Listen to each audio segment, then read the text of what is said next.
اس کے ساتھ یہ بھی اپنی جگہ ایک درست عمران خان کا موقف ہے کہ وہ بیمار بھی ہیں اور جو ہے ایجڈ بھی ہیں اور جو ہے انہیں مقدمات بھی جو ہے کوئی اتنے سنجیدہ نوعیت کے نہیں ہیں. آپ کو پتہ ہے کہ پولیٹیکلی موٹیویٹڈ مقدمات ہیں ان پر. لیکن دوسری بات ہے کہ عمران خان کو ان کی عدم موجودگی میں پی ٹی آئی کو لاہور میں بہت بڑا نقصان ہو چکا ہے. پی ٹی آئی پنجاب میں کہیں نظر نہیں آ رہی. ایسے میں شاہ محمود قریشی اگر رہا بھی ہو جاتے ہیں تو ان کا جو اثر و رسوخ ہے وہ زیادہ سے زیادہ ملتان تک ہے, یا پھر وہ جو ہے اسٹریٹ پولیٹکس پہ اتنا زیادہ, اسٹریٹ پاور پہ اتنا یقین نہیں رکھتے. اس لیے اگر لاہور میں پی ٹی آئی نے خود ری گین کرنا ہے چیزوں کو, واپس اپنی جو اسٹریٹ پاور ہے اس کو بحال کرنا ہے اور اپنے کارکنان کو ایک مرتبہ پھر جو ہے باہر لانا ہے اور جوش و ولولہ ان کے اندر پھونکنا ہے, تو اس کے لیے یاسمین راشد بے شک بزرگ ہیں, لیکن پی ٹی آئی ان کو بڑا مان سمان دیتی ہے, ان کی رہائی بڑی ضروری ہے. لیکن اس میں جو ابھی تک کی جو ہرڈل ہے وہ مریم نواز ہے. وہ نہیں چاہتی کہ جو ڈاکٹر یاسمین راشد ہیں, کیونکہ انہوں نے بڑا ٹف ٹائم دیا لاہور میں نون لیگ کو کہ وہ فوری طور پر باہر آئے. اب یہ جو گزشتہ روز ملاقات ہوئی ہے بشرا بی بی کی, اس کے حوالے سے کوئی بڑی خبر سامنے نہیں آئی, میڈیا پہ کوئی ٹاک نہیں ہوئی. فیصل چودھری کی جو ملاقات ہوئی تھی اس حوالے سے تو میں نے آپ کو گزشتہ ویلاگ میں بتایا تھا کہ عمران خان نے کیا کہا اور پی ٹی آئی کیسے دو مطالبات سے بیک آؤٹ کر گئی ہے. ایک جو 26ویں آئینی ترمیم کی واپسی تھی اور دوسرا جو الیکشن سے 8 فروری کے ان میں جو دھاندلی ہے اور اس کی تحقیقات ہے, اس سے بیک آؤٹ کر گئی ہے.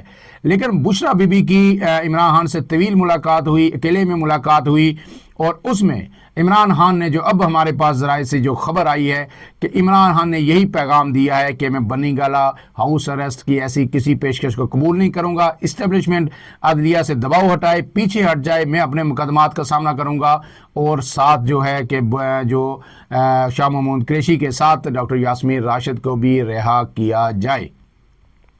اب یہ چیزیں جو اندر کی بات ہے کہ بہت حد تک میچور ہو چکی ہیں. عمران خان کے جو کل نئے سال پہ ان کا جو ٹویٹ بھی آیا اس میں بھی جو ہے بڑا دھیما لہجہ انہوں نے اختیار کیا, کوئی زیادہ انہوں نے اسٹیبلشمنٹ پہ بڑی تنقید یا جس طرح وہ کھل کر بولتے ہیں اس طرح نہیں بولے. تو یہ ساری چیزیں بتا رہی ہیں کہ بہت کچھ سیٹل ہو چکا ہے. اس کی دوسری مثال میں آپ کو دوں کہ کل جو اڑان پاکستان کی ایک تقریب ہوئی اسلام آباد میں, وزیر اعظم شہباز شریف نے اس سے خطاب کیا, تو انہوں نے جہاں بہت ساری باتیں کی وہاں انہوں نے ایک بات کی کہ اسٹیبلشمنٹ سے ہمارے تعلقات بہت اچھے ہیں, لیکن کچھ وسوسے ہیں جو دور ہونے چاہیے. یہ بڑی ہی اہم سٹیٹمنٹ تھی ان کی. یہ وسوسے کیوں پیدا ہوئے؟ کل تک تو انہوں نے ہر چیز کا کریڈٹ, 26 نومبر کا کریڈٹ بھی وہ جو ہے اسٹیبلشمنٹ کو یا جو عسکری قیادت کو دے رہے تھے. پھر یہ وسوسے اچانک کیسے پیدا ہو گئے؟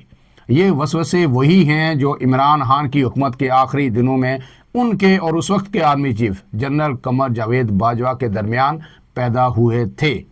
تو اس سینیریو میں اس سے پہلے 2-3 دن پیچھے میں آپ کو لے جاؤں, جب خواجہ سعد رفیق کے والد جناب رفیق صاحب کی برسی ہوئی لاہور میں, تو وہاں پہ جو سعد رفیق نے تقریر کی اور پھر رانا ثناء اللہ نے اس کا جواب دیا, وہ تقریر بھی بٹوین دا لائن بہت کچھ بتا رہی ہے. اور وزیر ہمارے ذرائع یہ بتا رہے ہیں کہ آئی بی نے بھی وزیر اعظم شہباز شریف کو یہ خبر پہنچا دی ہے کہ جناب پلوں کے نیچے سے بہت سارا پانی بہہ چکا ہے. اور میں آپ کو گزشتہ کئی ویلاگ سے یہی بتاتا رہا ہوں کہ نواز شریف بار بار یہ کہہ رہے ہیں کہ پولیٹیکل فورسز کے ساتھ عمران خان کے ساتھ مذاکرات کریں, کیونکہ اسٹیبلشمنٹ پہ کوئی اعتبار نہیں کیا جا سکتا, راتوں رات چیزیں بدل سکتی ہیں. اور اب پی ٹی آئی کے رہنماؤں نے جو کہا, خواجہ آصف اور دوسروں نے بھی یہ کہا کہ کیا عمران خان یو ٹرن لیں گے. انہیں خبر ہو گئی ہے کہ یو ٹرن کہاں سے ہو رہا ہے اور کیوں ہو رہا ہے اور کون کیسے لے رہا ہے. لیکن میں آپ کو بتاؤں خواجہ سعد رفیق کی جو سپیچ تھی اس کے 4 سے 5 نکات میں آپ کے سامنے رکھ دیتا ہوں, اور پھر رانا ثناء اللہ کا صرف ایک نقطہ آپ کے سامنے رکھوں گا, آپ کو اس سے بھی چیزیں بہت ساری سمجھ آ جائیں گی. خواجہ سعد رفیق نے اپنے سپیچ میں کیا کہا؟ انہوں نے یہ کہا کہ پاکستان ریموٹ کنٹرول جمہوریت سے آگے نہیں بڑھ سکتا. یہ کس کے خلاف بات ہے؟ یہ چارج شیٹ کس کے خلاف ہے؟ اور انہوں نے یہ کہا کہ مجھے بار بار حکومت میں آنے کی آفر کی گئی ہے, لیکن میں ایسی صورتحال میں حکومت میں نہیں آ سکتا. یہ بھی انہوں نے کہا.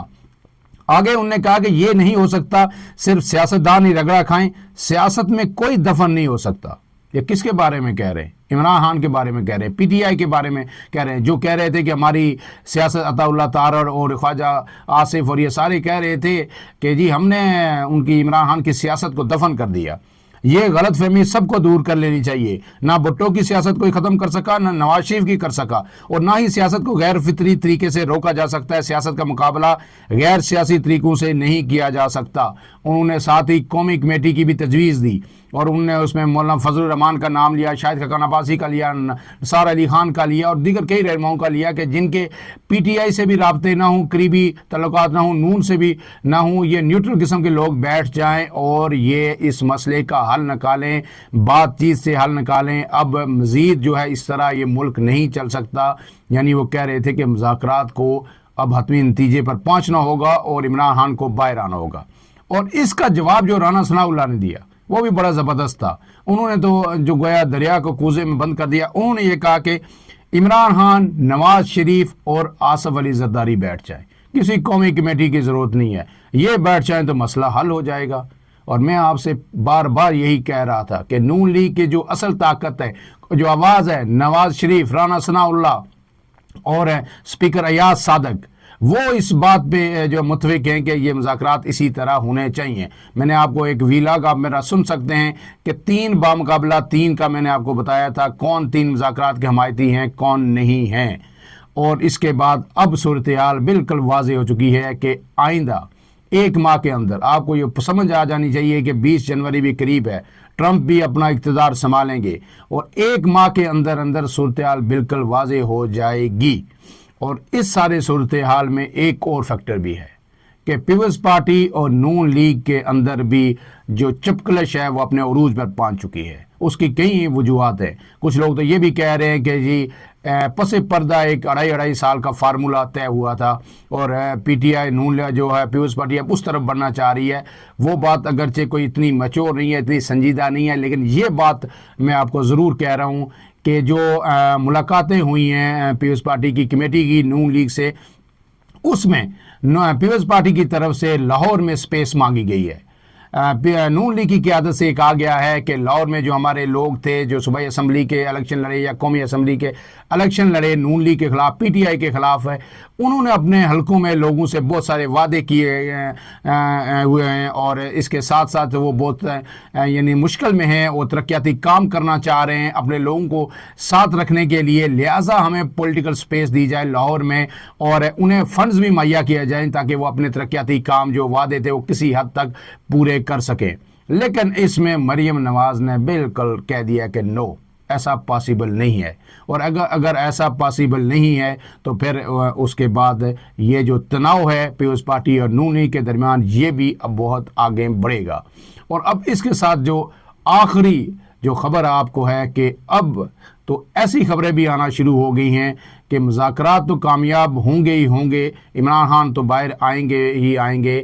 2025 یہ الیکشن کا سال بھی ہو سکتا ہے، لیکن میری رائے میں اس پر کوئی بھی بات کرنا بہت ہی قبل از وقت ہے۔ فی الحال کے لیے اتنا ہی۔ اپنے میزبان عمران اعظم کو اجازت دیجیے۔ اللہ حافظ۔